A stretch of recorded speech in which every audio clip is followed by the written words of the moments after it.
This is the Commonwealth, where we feature leaders of disruptive change. For this episode, we talk with world record-breaking cyclist Ashton Lambie. Enjoy the conversation. Is this the jankiest setup you guys have done? Gotta be close. Yeah. Definitely. You good to go, boss? Great. So, yeah, so it's one of the most unique rooms we've ever been in. Normally it's a pretty straightforward, boring conference room. So. Oh, that's fair. Yes, yeah. Yeah, this is definitely a vibe out here. It is most definitely a vibe. Thank you. Thank you for inviting us out. Dude, yeah, of course. Sitting down with us and all that. All right, Ashton. So as I was doing research, the recurring word that came up in a lot of features of you was interesting. For example, Bicycling Magazine did a feature on you, and the title was Most Interesting Bike Racer in America. So there were I guess some topics that I broke down that I thought devoted to you being interesting, or like that. The first being, you are very good at what you do. Thank you. Yes, you broke the world record in individual pursuit in 2018. Correct. Mm-hmm. Yes. So for those who, for our listeners who don't follow bike racing, what exactly is individual pursuit? It's one of the timed disciplines on the track. So I think the only timed ones are individual pursuit, kilo, and flying 200. So since it's a individual pursuit, there's two riders that start on opposite sides of the track, and then basically you're at a held gate start. You're on a fixed gear bike, so you have one gear and no brakes, and you have to be pedaling the whole time. Okay. And then you have those bars with the extensions in the front, so you all bent up and tucked in like arrow, Okay, yeah, leaning over the handlebars. Yeah. Yes. And so then it's just who can ride the fastest over 4 kilometers. Okay. And the pursuit happens if you were going so fast that you caught the other rider, then you would win. Okay. Then the race is done. But Yes. that rarely happens because Okay. you'd have to be 8 seconds up on the other rider, which is pretty substantial. Yes, yeah, especially at this level. Yeah. And so I guess my fandom of cycling is when it comes on at the Olympics, and the track. This is the track that's yeah. It looks like a big wooden bowl. Yeah. Okay. When you broke the record in 2018. Yeah. What is it when you break a world record in something? What do you I guess know how big of a deal it is once when you've accomplished that task, or what did that feel like? Well, so the way we do pursuit, and I think that was in Aguascalientes for Pan American champs. So that I broke it in qualifying. So there's 2 rounds that you do in a given day. So everyone rides, and then the top 4 times get seeded to race for medals. So I broke it in qualifying, and I was super stoked, obviously. Yeah, of course. But then I was racing my teammate and roommate, I think, Gavin Hoover, in the gold medal final. And so I was kind of okay, well, that was great. I have to go chill and race again in, 5 hours or whatever. So there was a little bit of that sense of oh my God, this is amazing. But then it was oh fuck, I have to go can I swear on here? Yeah, go. I was yes. I have to do this again in 6 hours. So there was this process of stuff that you would do to try to recover and eat enough and get ready again for another race. Yeah. How did that second race go after beating the world record? Good. I mean, it was a slower time, but that's kind of expected. Of course. Yeah. Yeah, I lost a second and a half. I mean, I still won the race, but the second time was slower. Yes, it's right. fine. Makes sense. So the Olympics, very notably, were supposed to be this summer, but then were postponed due to the pandemic. So the individual race, which you beat that world record in, is no longer an Olympic sport since 2008, correct? Wow, really? 2008? Yeah. I believe you. You've done your research. All right, perfect. All right, it's been a bit, yeah. Yes, yeah. But then team is an Olympic sport, but we did not qualify. Yes, yeah. And didn't they change how many teams qualified this year or something weird? I think they did change it. Only 8 teams can qualify for team pursuit. I don't remember what it was before. Okay. What is your thought on the Olympics, especially with your core focus of what you participate in, not necessarily being an Olympic event? Is the Olympics your dream to go to, or is it? Oh, for sure. Yeah, it is. I mean, yeah, I think it's everybody's dream to go to. It is the biggest event. I mean, I remember my first year racing, I was I got to go to World Championships, and that was a huge deal. And then after your third World Championships, you're okay, we're here for the games. And it's tricky because, like, you know, even though I'm probably more well known for individual pursuit, like up until World Championships this year, like when we realized we weren't going to qualify, like team pursuit was hands down my number one focus. Okay. And then individual pursuit was like, oh yeah, we got to do that too. Like Ashton's pretty good at it. Yeah. So I mean, that has been tricky as well. Yes, yeah, of course. Is your focus then on the Olympics after Tokyo, or like the World Championships in between now and then? Like, I don't know. Yeah. I mean, it's tricky, right? Like, you know, you just don't know like what racing is, or what opportunities there are. Like, I think that's what a lot of people have asked me. Like, oh, well, what are you going to do with like the men's team pursuit? And I'm like, well, you know, I don't have anything to decide yes or no on right now. It's not like USA Cycling has been like, oh, hey, we're having a camp next week. Do you want to come out? It's just kind of like, just crickets, you know? So, like, if the program starts back up again and they, you know, ask me to participate, like, we'll see. I don't really know. Just, like, a lot of stuff could change between now and then. Okay. As, like, the national team has given you little information, are you still talking with your teammates or just training by yourself, or... Well, I'm just training by myself right now. There's still 3 guys that are trying to go to Tokyo that are all 3 on the long team for Omnium and Madison, which are the 2 other events that track endurance can race for. Okay. So we have spots in both of those for Tokyo. I just don't race those. Yeah, so, like, yeah, I chat with those guys every now and again. I get out, you know, go travel to Colorado Springs just to ride out there sometimes. But, yeah, I'd say 90% of the time, I train by myself out here. Okay, cool. So the next, I guess, aspect or component of your story that is interesting is your start in the sport, and it seems like that happened much later in life than traditional cycling. For sure. Yes, yeah. So when was your first race, and how did you get into it? Well, so I started racing. I mean, I started riding when I was 15. I think like one of the things that kind of gets lost sometimes, or like maybe people latch onto because it's a better story, is like, oh, Ashton just started racing 3 years ago. And it's like, well, I've been riding for a long time. You know, it's not like I just jumped off the couch and jumped onto a grass track. You know, I've been racing gravel and a lot of ultra distance stuff for like, you know, years before that.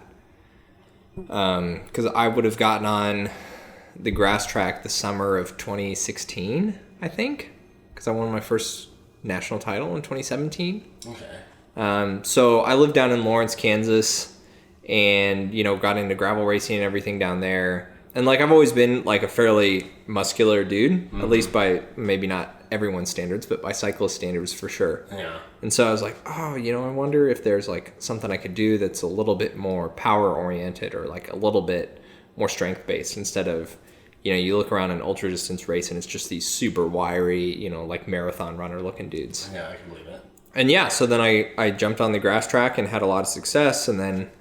you know, raced domestically, raced internationally, and then got on the, you know, won my national championship and got on the national team. But I was, 25. Like, as far as your teammates that we were referencing earlier, when did they start compared to that, like, I guess, 25 mark? Oh, I mean, everyone's a little bit different. Like, I guess most of the guys have probably been racing since they were, like, you know, under 20. Okay. On some level. But some guys gotten in the sport late. A lot of them got in from different disciplines. Like, one of the youngest guys on our team used to be he used to be a skier. He's going to hate me for not knowing what kind of discipline. The one with the flags, like slalom, downhill. Yes, I don't know, one of those. Yes. He told us all the names of them once. Yeah. You know, one of them used to race cross, like cyclocross a bunch. Okay. How's your perspective unique against all of theirs, coming from the like long distance on dirt and then grass? Well, I mean, like, I would take my gravel bike to an event and, like, go try to find gravel roads before a race. Okay. You know, I really enjoy that, like, getting off the beaten path a little bit.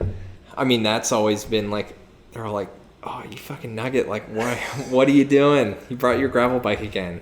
I don't know, I really like riding gravel. Okay. So that's been a little different, and then I think just, like, kind of the training volume, I like doing... you know, some big rides, sometimes even a little bit closer to races than I think a lot of other guys. But that's just like kind of I don't know that that's necessarily because of my distance background or just kind of a personal preference. Okay. And it seems like you're you're working on this full time. That this is like your full time gig. Is that fair to say? Training? Training and cycling. Yeah, yes. for sure. Yeah. Yeah. When did you like shift all of your focus? Like how long has it been a full time thing? Probably since when I moved here. Like, I don't know. It was tricky because it was like I was working in a bike shop down in Kansas, and then like the racing was going well, and it, I guess eventually it was like, oh, I want to be assistant manager, and I'm working 40 hours a week, and then it was like, oh, this racing's going really well. I'm working 30 hours a week. Now I'm working 20 hours a week. Now I'm gone for like a month, because we got to go travel internationally. And so I think like moving here, I got a job at Method, and they've been really flexible. If it's like full gas there, if they're pretty busy, I'm working 2 days a week. Otherwise I'm working, I haven't been in there in like 2 weeks because it's pretty slow right now. But Yes. I don't know. That's so probably 3 years. Okay. I'd say when I got on the national team, because that was like we got a stipend through that for a couple of years too. That helped. Okay, nice. And I'm sure it adds cred working in a bike shop when you're a world record breaker cyclist, right? Sometimes. Okay. Sometimes, like, there are people that have no idea who I am, and I'm just a bike shop employee, and that's I'm totally okay with that. I would rather have that than people be like, oh, well, he's too good. I can't. I don't need a bike like the kind you ride. Like, I want to get everyone on bikes. So if people recognize me and want to come in and like pick my brain, that's awesome. If they just want, an average bike shop employee to help them get on a bike, that's awesome too. I love that. And that kind of goes to my next point of you're based in Nebraska, which is you grew up in Lincoln, correct? Yep. Yes, yeah. And Lincoln, I would guess that Lincoln is not the epicenter of bike racing in the world. No. Right? Yes. Not yeah. really. So out of curiosity, what is the biking, the epicenter of cyclists? Like what? Like where in the U.S.? Yeah. Yes. Yeah. I think it probably depends on like what discipline of cycling you're looking at. Okay. And I would say there's a few spots. Okay. How about pursuit? Well, you'd have to go somewhere where there's a track, so probably like either LA or Colorado Springs. Okay. Because like the Olympic Training Center's in Colorado Springs. All right. Where's the closest track to Lincoln where we're recording? Well, technically the closest track is in St. Louis. How far is St. Louis? 5-6 hours? Yeah. Yes. I've never actually been there. It's an outdoor track. It's an outdoor 333. Usually if I want to hop on the track, I'll go to the Springs. Okay. Just like, it's enclosed. It's a decent track.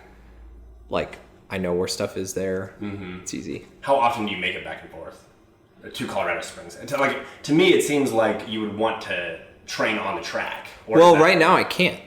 Because of COVID? Yeah. Okay. Like, I'm not on the national team, and then like everyone is training for the Olympics right now, and I'm not doing that. Yeah. So they all have priority on the track, which is great. Like, those guys have to stay safe, mm-hmm. and they're under a lot tighter regulations than everybody else. Yes. So yeah. It makes sense. Yes, absolutely. But yeah, I mean, a lot of times you don't really like need to train on a track, Mm-hmm. I mean, there's a small technical aspect of it, but most of it's just like, can you generate this much power for this much time?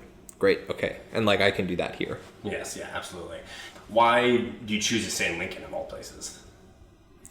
Oh, it's a good vibe. Like, I like Valentino's pizza. Okay. If they watch this, I would love some free pizza. All right. No, I mean, it's good here. Like, I'm close to my family, which is nice. I've got the farmhouse here. I've got woodworking here. Okay. Yeah, it's a good vibe. Okay. So it's sort of, I guess, the last, topic I want to dive into about your, what makes you interesting is just your general vibe of, the mustache and Hawaiian tattoos, right, on your shoulders? Right? I've got a good, a lot of them are covered up right now. But yes, yeah. How long have you had the mustache?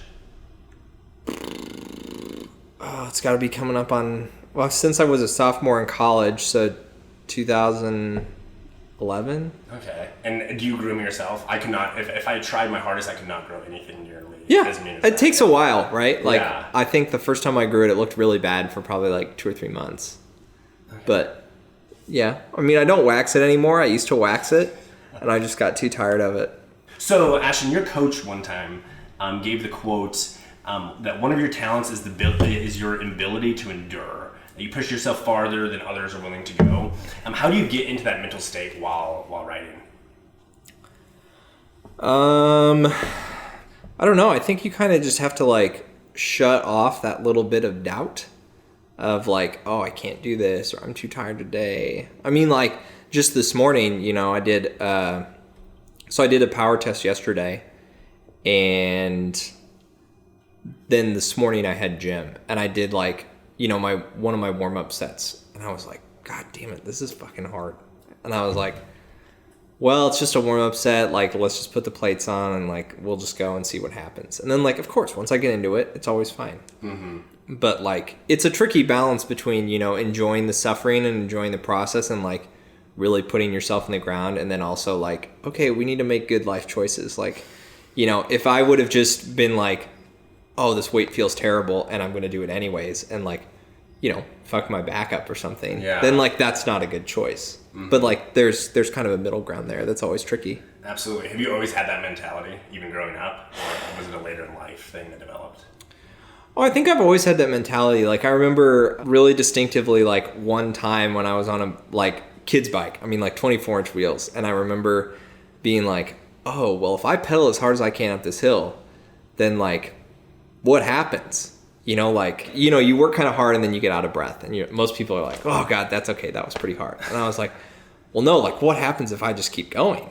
And it was like, I discovered like, oh, if I build up this much lactate, I get sick to my stomach. And I was like, oh great, well we just moved the barrier a little bit farther forward. Like what's next? What else can we do?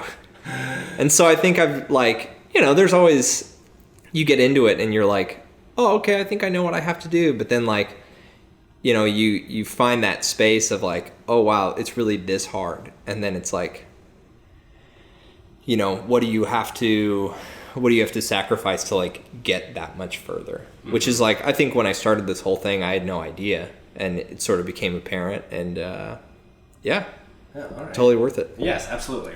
As someone who has a very out of the box, I guess, life path or career path, if you will, do you always feel that you're on the right path when that path is unique to you, or are you ever like second guessing yourself? Ooh, tricky one. Go along? Yeah. Oh no, I feel like I'm second guessing myself to some extent. I mean, like trying to figure out if like, oh, okay, this is the next thing I want to do, or this is the next big thing I want to focus on. You know, trying to decide, is that the right thing, or like, is this the right choice? I mean, you know, you can always second guess yourself of like, oh, is this the right event I want to do, I want to focus on? But it's like, even if, you know, you spend that time second guessing yourself of like, well, I don't know, and you spent a week like deciding whether or not you want to do a race in a month, like all of a sudden you lost 25% of the time you could have been training for it. Like, you're also making a decision even if you don't make a decision, right? Mm-hmm. So it's like, you know, this path continues every day, and you're constantly making the decision to stay on that path or change it. Okay. You know what I mean? Yes, yeah.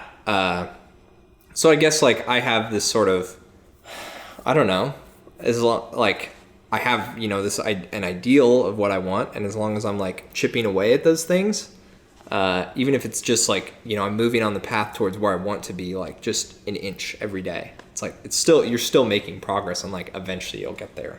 Okay. Like that huge ass pile of wood out there is that's what I'm going to heat the house with all winter. Okay. And it's like, there's a heat source outside. It's like a big wooden stove that heats the house. It's kind of like the guy that owned the house before was a bit of a doomsday prepper. Okay. So it's like useful, like he doesn't have a weird creepy bunker, but he's got cool shit like that and like a backup generator. All right, yes. But to get to that pile, if you showed me that pile now and you're like, oh, that's how much wood we need.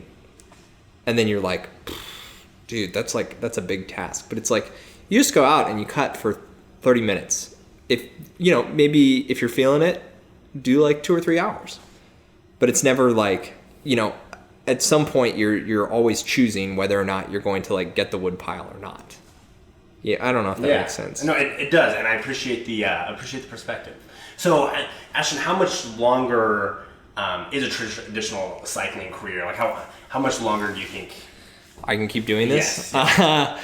Well, I mean, even if I don't do track, like I think I could get a a good few years out of gravel. And I think that's probably, realistically what I'll transition to, just because it's like, it doesn't rely on, whether the national team wants to continue funding a men's team pursuit program, which is a huge unknown. Like all the, races being canceled with COVID, that's a huge unknown. Mm-hmm. So it's like, what are things I can control and things that I'm excited about and things that I hope other people will be excited about and things that I want to explore and go see and do.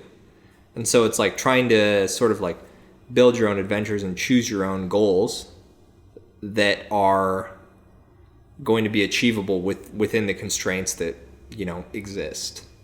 Is there one like specific event or milestone that you're focusing on right now? What am I training for? What are you pushing for? Like what's causing that fire within you to keep on pushing? Oh, it's tricky. I mean, there's some days where, you just don't have it, and that's okay. I think part of it is the inertia of like, I've got this app on my phone called Training Peaks, and like every day, at this point, I don't have a coach anymore. I just coach myself. Okay. But I put in all my own training, and it's like every day I wake up and I'm like, what's the workout? I'm going to do it because I've just fucking always done it. I've done it every day for the last 3 years. Like, of course I'm going to do it. What else am I going to do? Just not do it? Mm-hmm. Like, at that point, there's so much inertia behind this. It's like, it's a little bit easier to just get up and make it happen, So, I mean, I guess the next goal, I was talking with one of the Who Bought Bike teammates the other day because we were supposed to go down to Bolivia at like the end of the year. And that's looking, pretty questionable. Okay. I can. Yeah. Not surprising. Yeah. Not surprising. Unsurprising. Yeah. And so I'm like, oh, fuck. Like, if that's off the calendar, like, what's the next thing? And so, I don't know. I'll figure it out. It always seems to work out, Mm-hmm. That's one thing I've learned is like, if I just trust my gut and like, I find something and I'm like, that looks fucking cool. I want to go do that. And then I do it. Like, things usually sort themselves out. Yes, yeah. So last question for you, Ashton. What do you hope the takeaway from this journey is for other people? Oh, just that like, you don't necessarily, like, I think trusting your gut is huge. And I don't think you necessarily need to follow, like, if you see where someone else is and you're like, I want to get to that point. Just because, you haven't been on the same path as them or you don't want to take the same path as them doesn't mean that there isn't another way to get there. Yes, yeah, fantastic advice. How have you had to do that continually through your career of not, I guess, like looking at other people's success and like second guessing your own? Yeah, I mean, it's a tricky balance, like I think with the team aspect of team pursuit, that was always a really hard balance for me because I'm like, I would say a pretty independent person, like fairly introverted. And so when they were like, oh, well, it's really important you do these team rides. And I was like, well, that's not really the training I want to do. Like I do different training than you guys. Mm-hmm. And so it's like, I don't know, there's sometimes where it's definitely better to take the road more traveled. If you're like out in the mountains on a gravel road and, the way your Garmin is telling you to go is like down this ravine and there's like a nice gravel road over here, like take the gravel road, man. Mm-hmm. Don't go down the ravine. Yeah. But it's also, important to know when that's not the best way and be like, well, maybe my Garmin is right and it's telling me something, telling me I should go this other way. Like, yeah. That's just trusting your gut. Okay. If it's like, oh, well, I really need this training today. I need to go do my own thing and this is really important. Or like, oh, maybe the team aspect is a little bit more important. I can go do this stuff today or this week or whatever. Very good advice. And Ashton, thanks again for sitting down with us. Yeah, man, of course. Yes, it was Dude, thanks for having me. This was fun. The Commonwealth is edited by Kyle Kua, directed by Alec McChesney, and produced in partnership with KZUM Radio. Special thanks to Emmy Hernandez and Isabel Cheeseman for creative guidance. That concludes this episode. Thanks for being a member of the Commonwealth. If you enjoyed what you heard, please tap the share button and send it out to your friends and family. If you're listening on Apple Podcasts, please leave us a review. We occasionally have to leave out portions of an interview. Instead of deleting them forever, we upload them to our Patreon page. Go to patreon.com to check out our profile. Your subscription helps support the show. Tap subscribe to stay updated when we release new episodes.